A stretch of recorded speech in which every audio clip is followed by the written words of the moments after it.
Hello, and welcome! My name is Gavin, and in this series, I am going to be chronicling my process, my very experimental process, of learning how to make a video game.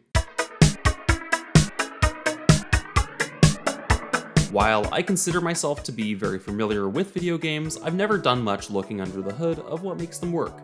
And in the few times that I have, it's been a battle against technology. That being said, I consider myself to be relatively tech savvy and have some confidence that by the end of 4 weeks, I will have something that you could deem playable and maybe even a little entertaining. For purposes that are probably abundantly clear from this intro, this is not going to be a tutorial, and more just a journal of my progress and highlights of whatever successes I have over the course of making this thing. So with that being said, let's get into it.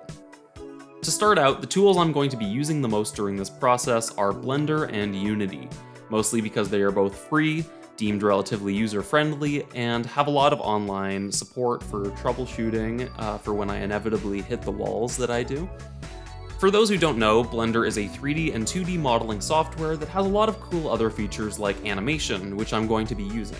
Unity, on the other hand, is a game engine, and that's where everything I make is ultimately going to end up so it can be interacted with and the game can be played.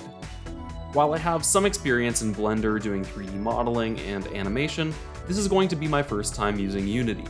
Since Unity uses C# script as its programming language, and my knowledge of any programming language is a distant memory from high school, I expect this to be a lot of learning and trial and error. So I'm going to hold off on all of that for right now, and just try to get the two programs to work together and play nice with each other.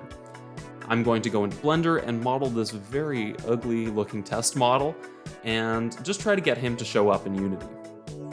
And with that, I've gotten my little friend to show up in the third person template, with really no problems at all. I tossed a collider on him so that the player character isn't going to walk right through him, and just like that, me and this horrendous looking little guy are making baby steps into what's about to be one hell of a ride. This is Gavin, stay tuned for more.